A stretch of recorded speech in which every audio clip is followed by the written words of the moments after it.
अंडेषु पेशीषु तरुष्व विनिश्चितेषु प्राणो हि जीवमुप धावति तत्र तत्र सन्नियतीन्द्रियगणे हमी च प्रसुप्ते कूटस्थ आशयमृते ततनु स्मृतिर्नः. अर्थात प्राणाच्या दृष्टांताचेच विवरण करून मुनी आता इंद्रियादिकांच्या लयाने निर्विकार आत्मस्थिती कशी उरते ते दाखवितात, असे एकनाथ महाराज म्हणतात. चारही प्रकारच्या शरीरात म्हणजेच अंडज, जरायुज, उद्विज व स्वेदज शरीरात ठिकठिकाणी जीवात प्राणच वर्तत असतो. पण जेव्हा इंद्रियांचा समूह व अहंकार हे लीन होतात तेव्हा सुषुप्तीत म्हणजेच गाढ झोपेत आत्मा निर्विकारच असतो. कारण लिंग व शरीर या उपाधी वाचून तो असतो. पण तेथेही अनुभव असतो, कारण गाढ झोपेतील सुखाचे स्मरण आपल्याला जागृतीत होते. अनुभव आला तरच स्मरण शक्य असते. येण्याची प्राण दृष्टांते साधुनी घ्यावे परब्रह्माते देहे इंद्रियां वेगळे आत्म्याते. पुढील श्लोकार्थे प्रबोधी. अंडज स्वेदज जारज चौथे जाणगा उद्विज त्याचे ठाई प्राणू सहज आत्मयोगे सदा वर्ते प्राणयोगे आत्मा वर्तता त्यासी जीव म्हणती तत्वता त्या प्राणासी न बोधिती देहावस्था माझीवाचे माथा त्या कैच्या देहेंद्रिया माझी वर्तता आत्मा अलिप्त देहावस्था तो कैसा म्हणती आता ऐकत्याही दृष्टांता सांगेन. आत्मा जागृतेही वर्ते तै सविकार मानिते त्याते तोची सांडुनी देहेंद्रियाते स्वप्नी वर्ते पूर्वानुध्यासे. देहेंद्रिया विहीन केवळ लिंगदेह जाण निजात्म देखे स्वप्न जागृत्यभिमान संकल्पे ते उपरमल्या स्वप्न देहाभिमान झालिया लीन सर्व विकार विहीन सुषुप्ती काळी पूर्ण परमात्मा उरे. देहेंद्रियासी अभिमान लीन कोणीही स्फुरेना स्फुरण तरी ते झाले सर्व शून्य आत्मा चितघन नाही म्हणसी. जरी सुषुप्तीसी आत्मा नाही जरी सुखे निजेलो होतो पाही हे उपजे ज्याच्या ठाई तो सर्वथा नव्हे काही शून्य.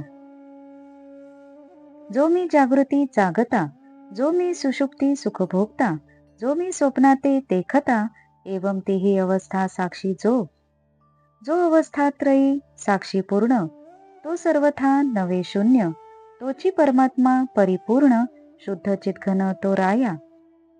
अर्थात या प्राणाच्या उदाहरणावरून परब्रह्म निर्विकार कसे असते हे समजून घ्यावे. एकनाथ महाराज म्हणतात, आता पिप्पलायन मुनी देह व इंद्रिय याहून आत्मा कसा वेगळा आहे ते सांगत आहेत. जरायुज, अंडज, स्वेदज व उद्विज, सस्तन प्राणी, पक्षी किंवा सर्प, गोचीड, ढेकूण, उवा इत्यादी व जमिनीतून जन्माला येणाऱ्या वनस्पती ह्यात प्राण आत्म्याच्या योगाने सदा राहतो. प्राण संबंधाने आत्मा वर्तन करू लागला की त्याला जीव म्हणतात. देहाच्या अवस्था प्राणाला विकार आणू शकत नाहीत, मग त्या जीवाला विकृत कशा करणार? आत्मा देह व इंद्रिय ह्यात असताना त्याहून अलिप्त असतो. तो कसा हेही मी सांगतो. आत्मा जेव्हा देहामध्ये देहाच्या जागृत अवस्थेत असतो तेव्हा त्याला सविकार मानतात. तोच आत्मा तेथील अभिमान सोडून स्वप्नात असतो तेव्हा पूर्वीचे जे चिंतन असते त्यानुसार वर्ततो. देह व इंद्रिय ह्यातून सुटून केवळ लिंगदेहाशी जोडलेला आत्मा जे स्वप्न पाहतो त्याला जागृतीतील अभिमानाचा संकल्प आधार असतो. पुढे ते स्वप्न शांत होऊन देहाभिमान लीन झाला की गाढ झोपेत सर्व प्रकारच्या विकारांपासून रहित पूर्ण परमात्मा स्वरूपाने असतो. यावर अशी शंका येईल की सर्व शून्य होते तेव्हा चितघन आत्माही नाही, तर त्याला उत्तर असे की सुषुप्तीत आत्मा नाही तर तो मी एवढा वेळ सुखाने निजलो होतो हे स्मरण कसे होते? अर्थात ते स्मरण ज्याच्या ठिकाणी उपसते त्याला शून्य म्हणता येत नाही. मी जागृतीत जागणारा, स्वप्नात स्वप्न पाहणारा, सुषुप्तीत सुख भोगणारा, अशा तिन्ही अवस्थात जो साक्षी तो केव्हाही शून्य होऊ शकत नाही. हे राजा, तोच शुद्ध पूर्ण चिद्घन परमात्मा होय. यरक्षनाभचरण्ये क्षणयोरुभक्त्या चेतो मलानि विद्वेद गुणकर्म जानी तस्मिन् विशुद्ध उपलभ्यत आत्मतत्त्वं साक्षात् तथा मल दृश्यो सवितृप्रकाशः. अर्थात ज्यावेळी पुरुष कमलनाभ भगवंताच्या इच्छेने केला जाणाऱ्या श्रेष्ठ भक्तीने गुण व कर्म यांपासून उत्पन्न झालेल्या चित्तावरील मलांचा नाश करतो, त्यावेळी निर्दोष दृष्टीला सूर्यप्रकाश जसा दिसतो त्याप्रमाणे विशुद्ध झालेल्या अंतःकरणात आत्मतत्व साक्षात उपलब्ध होते. सुषुप्ती ब्रह्मानुभव आहे, तरी का पुढती संसारूप आहे, तेथ अविद्येसी अहमलीन राहे, या लागे होये भवभ्रमो, ते अविद्या अहंकारेसे नाशे, तै जगतरूपे ब्रह्मची भासे, जन्म मरणाचा ठावची पुसे, जीव समरसे परब्रह्मी, तेथ हेत मातु दृष्टांत, प्रमाण प्रमेय विवर्जित, परमात्मा सदोदित, परब्रह्म निश्चित परमानंदे, तेथ सुखावरी सुख नांदे, आनंदू भोगीचे आनंदे, जग दुमदुमी परमानंदे, स्वानंद बोधे संपूर्ण, निरसोनिया निजमाया, ऐसा अनुभव मुनिवर्या, कै होईल म्हणसी राया, तै भजावे यदुवर्या निष्काम भावे. निर्विकार स्वरूप प्राप्ती अवश्य पावणे आहे चित्ती, तै करावी भगवत भक्ती उत्कटाप्रीती अविश्रम. त्यजुनी पुत्र वित्तेषणेचे काज, जिणोनी लौकिकाचे लाज, पद्मनाभ भजने भोज, अतिनिर्लज्ज नाचावे. पुत्र वित्त लोकेशणा, त्यजुनी भजता हरिचरणा, तव तव चित्ताचे चैत्यमळ जाणा, क्षणक्षणा नाशती. रजत माझी कर्मजमळ, चित्ती वैसले जे सबळ, ते प्रक्षाळती सकळ, भक्तिप्रेम जळ क्षाळने. जवजव थोरावे सप्रेम भक्ती, तव तव पाया लागे विरक्ती, स्वये विरमे विषयासक्ती, होय चित्तवृत्ती निर्मळ. निर्मळ जाहलिया चित्तवृत्ती, परमात्मया सर्वभूती, भजो लागे अनन्य प्रीती, हे चौथी भक्ती उदार. हे भक्ती अतिशय उदार, निर्दाळी भक्तांचा अहंकार, उद्धरी सूर नर स्त्रिया शूद्र, आनंद निर्भर करी जीवू. अर्थात यावर शंका अशी की सुषुप्तीत जर ब्रह्मानुभूती येते तर पुढील जागृतीत पुन्हा संसार का भासतो. त्यावर उत्तर असे की त्या अवस्थेत अहंकार अविद्येमध्ये त्या मर्यादेत लीन होऊन राहतो, त्याचा पूर्णपणे बोध होत नाही, त्यामुळे संसार भासतो. पण ती अविद्याच अहंकारासह जेव्हा नाश पावते तेव्हा जगत संसार आधी भास न होता ब्रह्मच भासते. जन्म मरणाचे नाव उरत नाही, जीव ब्रह्मामध्ये एकरूप होतो. त्या अवस्थेत परमात्मा हा हेतू, दृष्टांत, प्रमाण, प्रमेय, प्रमाता इत्यादिकांनी रहित सदा प्रकाशरूप परमानंद रूप परब्रह्म होतो. त्या स्थितीत अत्यंत सुख नांदते, आनंदानेच आनंदाचा अनुभव येतो.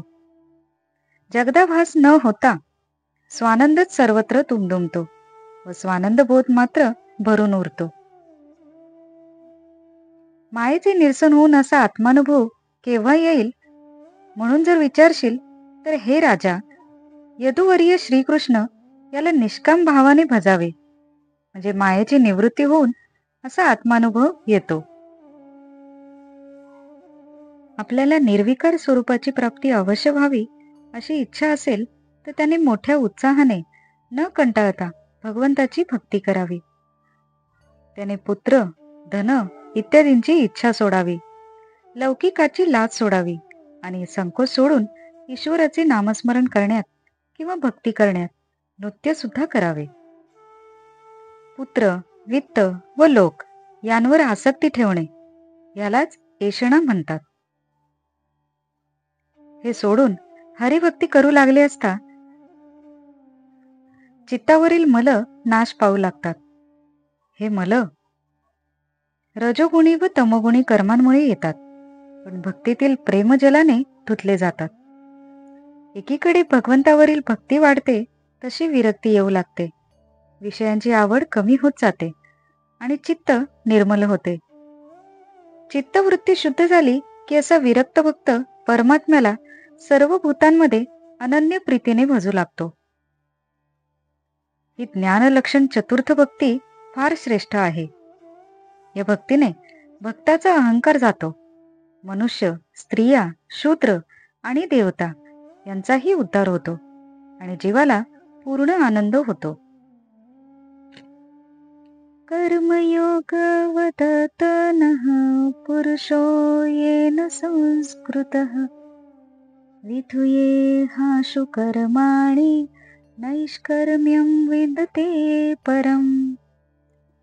अर्थात राजा म्हणाला, कर्मयोगाने पुरुष सुसंस्कृत होतो व या लोकी कर्माचा सत्वर त्याग करून निष्कर्म अवस्थेत प्राप्त होतो. तो कर्मयोग कृपा करून आम्हाला सांगा.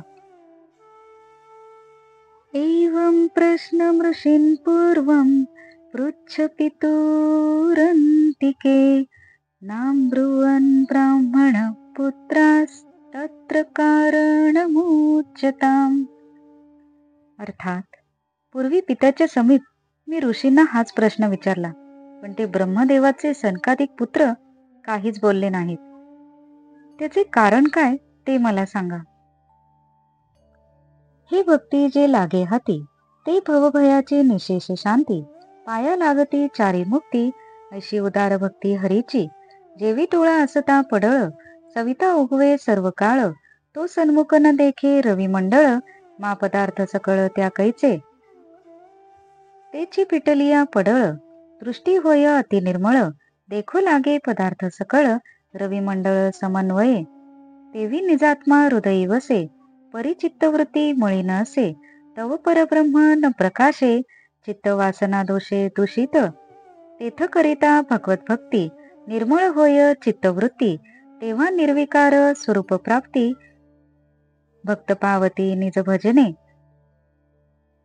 पावावया परमात्म प्राप्ती, जगी दाटुकी भगवत भक्ती. ते म्या सांगितली तुझ प्रती, येथा निभूती नृपनाथा.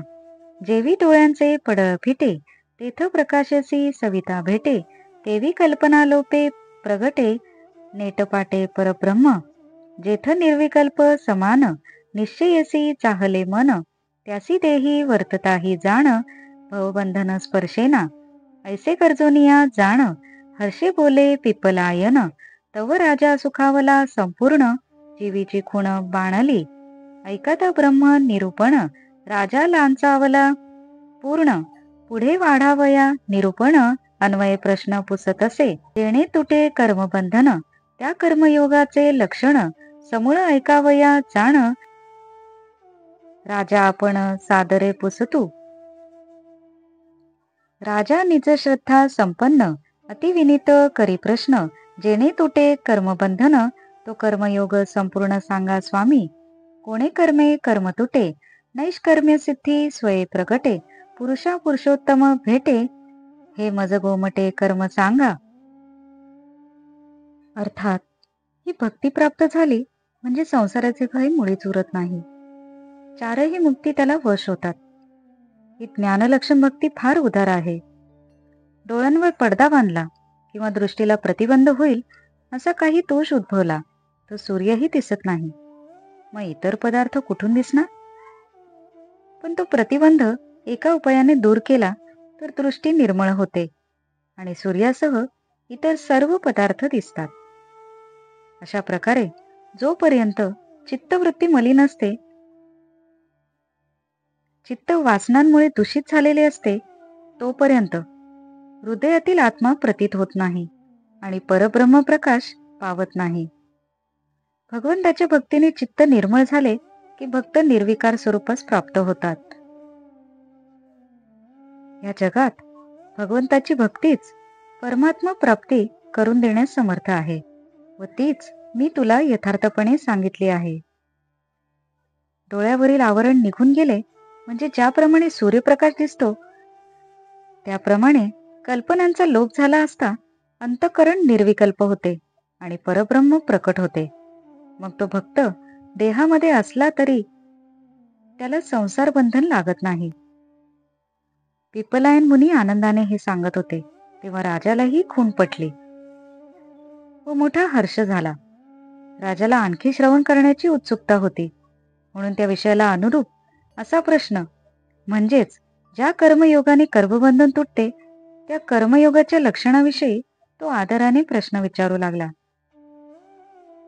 श्रद्धाळू राजा नम्रपणे म्हणाला, अहो स्वामी, ज्याच्या योगाने कर्माचे बंधन तुटून जाते तो कर्मयोग मला पूर्णपणे सांगा.